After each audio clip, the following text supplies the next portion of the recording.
Hello dear student, welcome back to the series of Python programming. We will continue with Python packages.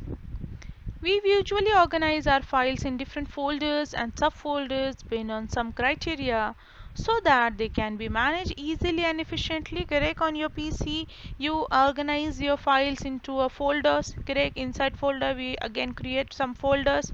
For example, we keep all our games in game folder, and we can even subcategorize according to the style of the game or something like this. The same analogy is followed by the Python package. A Python module may contain several classes, functions, variables, etc., whereas Python package can contain several modules. In simpler term, a package is folder that contains various modules as files. So in simple term, your package is something which contain different modules inside one package. All related modules we can keep in same package. Now how we are going to create this package? Let's create a package named my package that will contain two modules, module 1 and module 2. To create this module, follow the below steps. Create a folder named my package. Okay, inside this folder create an empty Python file that is underscore init underscore .py. Okay, so that means in your Jupyter notebook you will create a folder.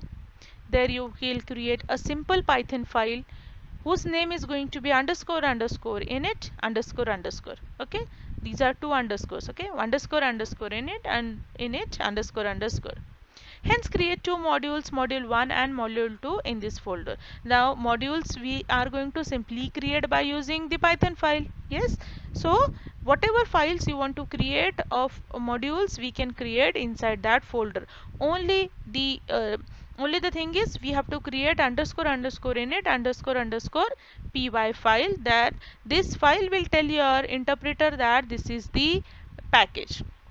For example, see, I have created module 1.py. Here I am taking a function gfg which will print welcome gfg. My module 2 is def sum return a plus b. Okay, so that means these are my two modules. Okay, now hierarchy to our package look like this.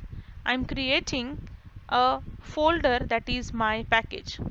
Inside my package I am creating a simple Python file whose name is underscore underscore init underscore underscore py dot py. Okay, then I am just creating my simple module 1.py and module 2.py. That means all these files should come inside my package. Now what is this underscore underscore init underscore underscore py? It helps the Python interpreter to recognize a folder as a package. It also specifies the sources to be imported from the module. If the underscore underscore init underscore underscore .py is empty, this means that all the functions of module will be imported. We can also specify the functions from each module to be made available.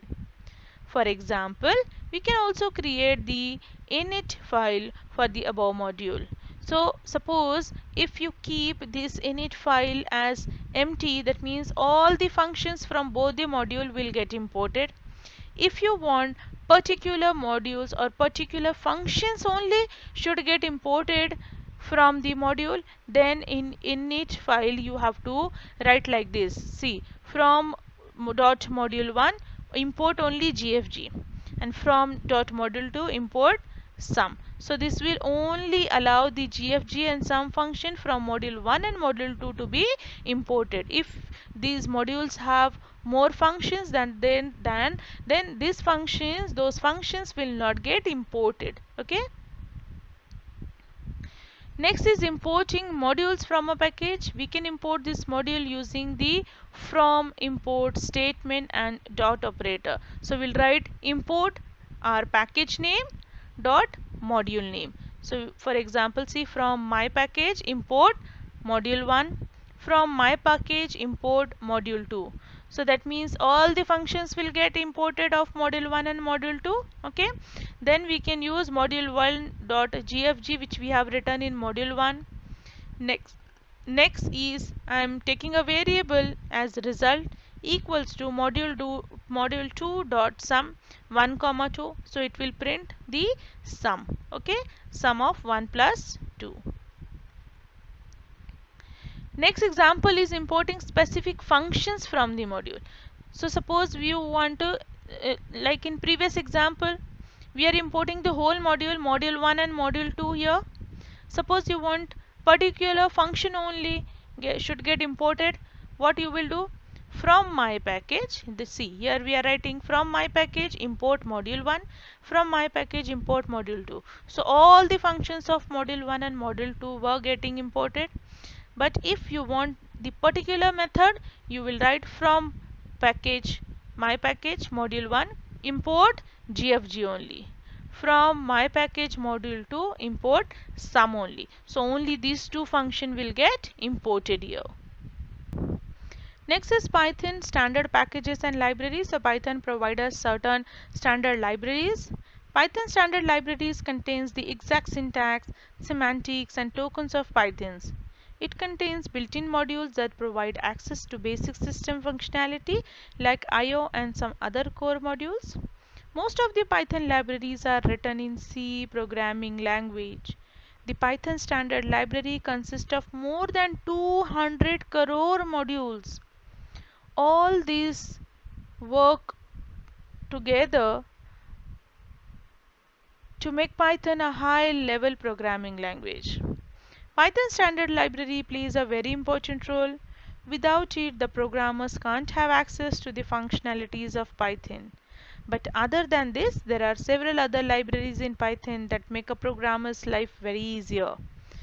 Let's have a look at some of the commonly used libraries. First is TensorFlow.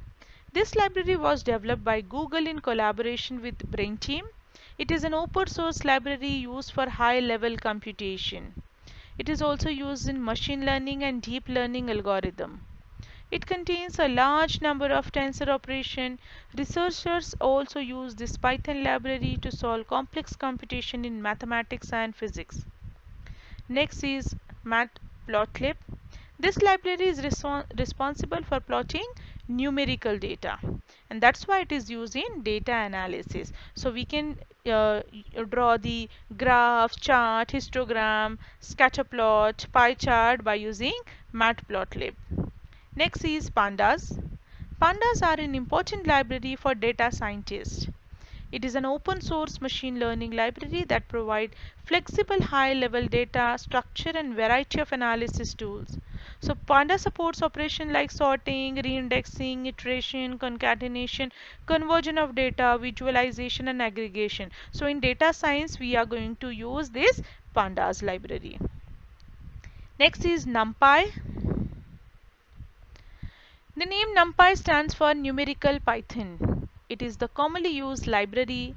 It is a popular machine learning library that supports large matrices and multidimensional data. It consists of inbuilt mathematical function for easy computations. Even libraries like TensorFlow use NumPy internally to perform several operations on tensors. Array interface is one of the key features of this library. So if you want to use array, you should import NumPy. Next is SciPy. The name itself stands for Scientific Python. It is an open source library used for high-level scientific computation. This library is built over an extension of NumPy. It works with NumPy to handle complex computation. While NumPy allows sorting and indexing of array data, the numerical data code is stored in SciPy. It is also widely used by application developers and engineers.